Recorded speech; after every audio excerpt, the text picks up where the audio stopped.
Bonjour, bienvenue à tous et à toutes pour ce live du jeudi, comme d'habitude à 13 heures.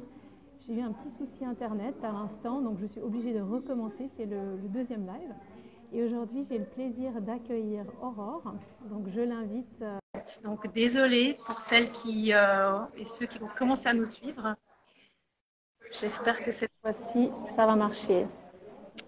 Voilà. Coucou, Aurore. Voilà, donc je Coucou. suis désolée. Je pense que comme je suis dans ce café, il y a eu une petite interruption d'Internet. J'espère que cette fois, ça va bien tenir. Donc, très désolée. Alors, je rappelle juste encore pour celles qui nous rejoignent, on parle aujourd'hui de la conception et aussi de comment préparer en fait une grossesse.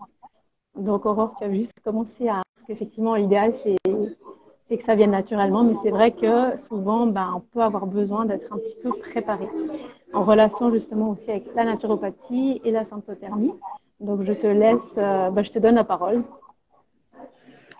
Oui, merci Muriel. Donc effectivement, le projet de grossesse, oui, l'idéal c'est que ça vienne naturellement, mais maintenant c'est vrai que de plus en plus, on voit que à cause de notre mode de vie actuel, le stress, les perturbateurs endocriniens, tout ce qu'on mange, tout ce qu'on prend d'extérieur à notre corps, les toxiques, mais aussi les toxines, tout ce qu'on produit intérieurement, ça crée en fait des problèmes au niveau intérieur du corps et qu'il faut aussi essayer de sortir au maximum. Donc, quand ça a coupé tout à l'heure, j'étais en train de dire, c'était que c'est comme si j'invitais quelqu'un chez moi et que j'avais pas fait le ménage et que j'avais pas sorti les poubelles.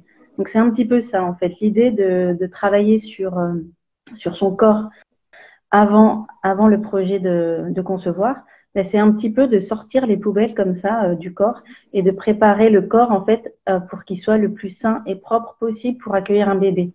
Donc pour ça, la mère, mais aussi le père, il est important que les deux soient, soient dans cette démarche parce que justement le bébé, il est à 50%, il vient du père et de la mère. Donc c'est important que les deux soient aptes à entreprendre cette démarche. Tout à fait. Et puis, comme tu parlais tous les perturbateurs endocriniens, bon, il y a aussi, par exemple, tout simplement la prise hormonale, une contraception hormonale, ça laisse bien entendu aussi des traces. Donc, c'est aussi important de penser à faire le ménage justement quand on arrête la contraception hormonale. Parce que C'est ça. certaines femmes n'arrivent pas justement à tomber enceinte tout de suite. Et bien souvent, c'est lié justement à cette contraception qui a quand même un impact, qui crée quand même une pollution au niveau du corps.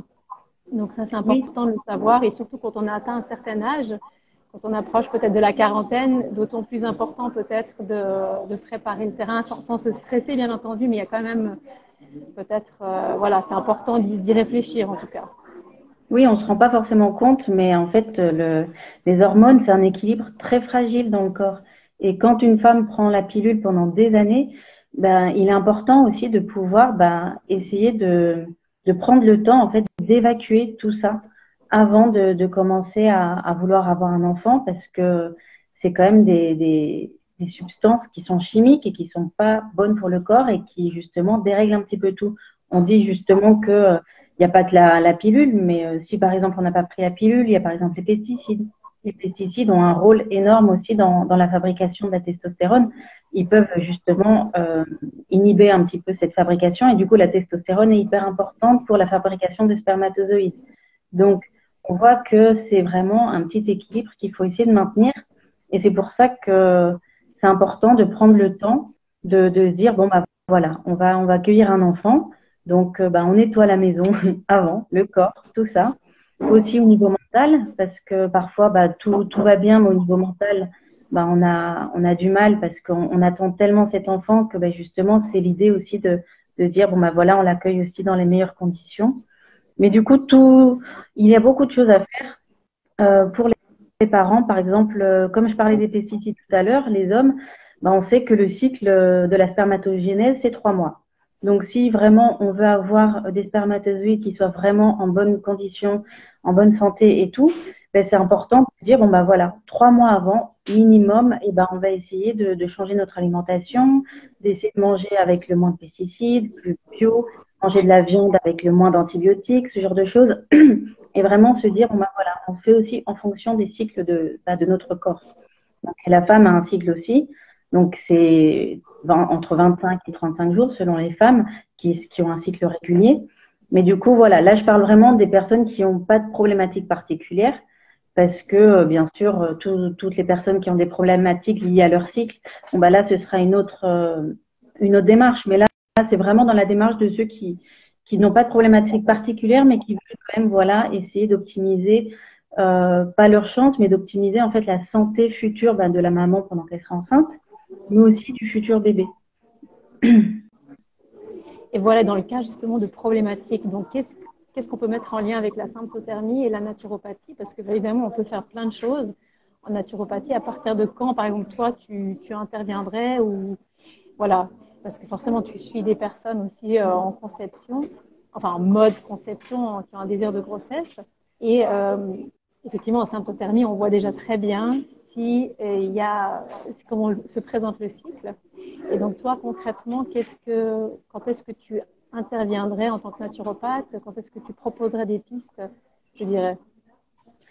Alors, ça dépend. Souvent, en symptothermie, les femmes qui prennent un suivi, elles veulent déjà tomber enceinte.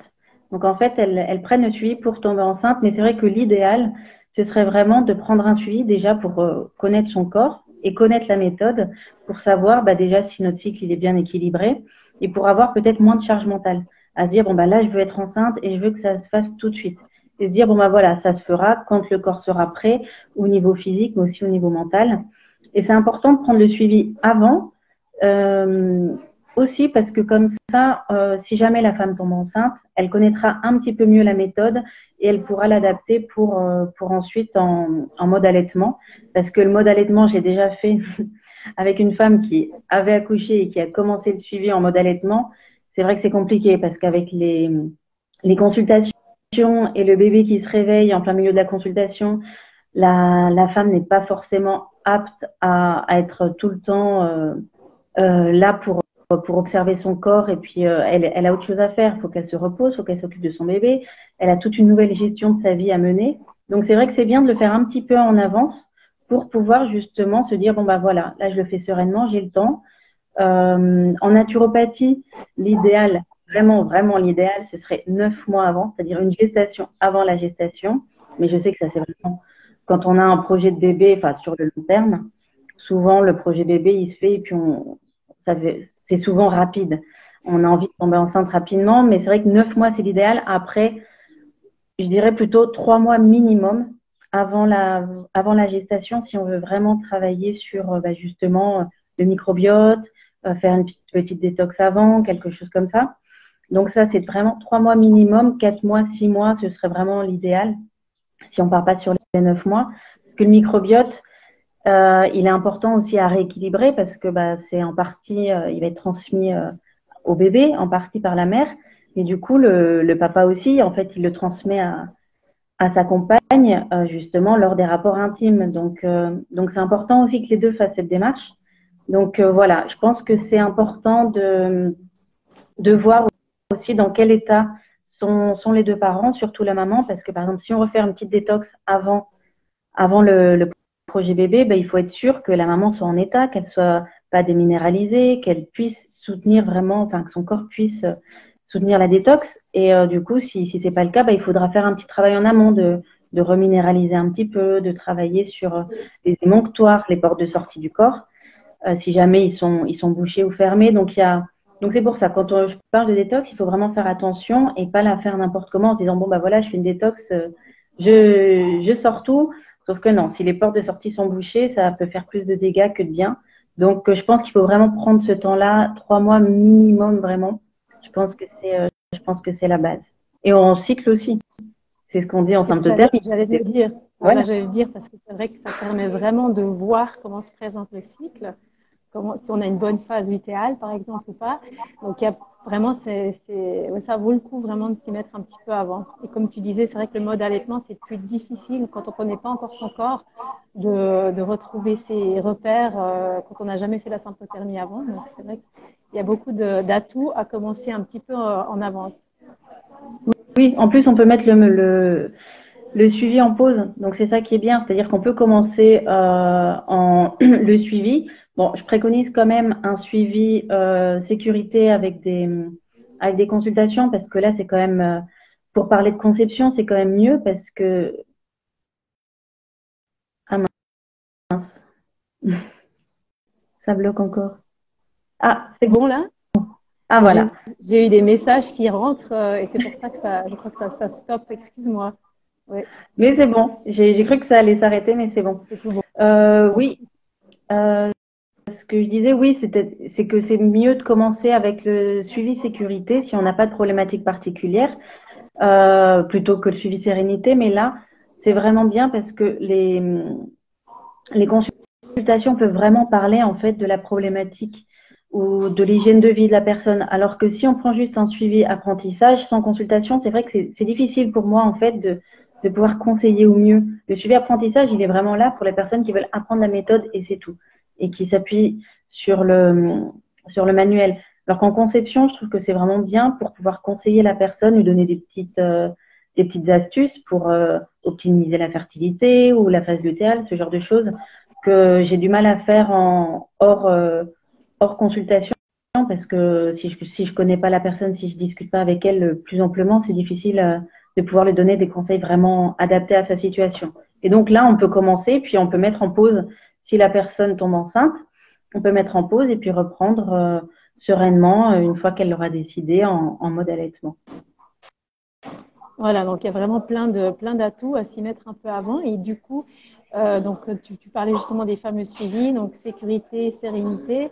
Donc si ça vous intéresse, vous pouvez tout simplement cliquer sur le lien en bio. Vous pouvez réserver un appel découverte et mentionner le nom de Aurore si vous souhaitez passer un appel avec elle. Et on retrouve aussi ton profil sur le blog de la Fondation, qui est aussi sur le lien en bio en fait. Donc là, vous avez un petit peu plus de détails sur Aurore, qui est elle-même naturopathe. Et voilà. Donc si jamais, n'hésitez pas. Si vous avez encore d'autres questions à les poser, soit ici ou passer directement un appel avec elle, hein, tu te feras plaisir de répondre. Tout à fait. Super. En tout cas, je te remercie beaucoup pour ton intervention aujourd'hui. Et puis, je vous dis à toutes bonne fin de semaine et on se retrouve la semaine prochaine avec Fabienne pour un autre live. Peut-être, est-ce que tu as encore quelque chose à rajouter, Aurore, ou c'est tout bon pour toi? Non, bah, juste merci de m'avoir écouté et puis au plaisir de vous accompagner si vous en avez besoin. Voilà. Très bien, merci beaucoup. Excellente journée à toi, Aurore, et à très bientôt alors. Merci, bonne journée aussi Muriel. À bientôt. Merci, au revoir.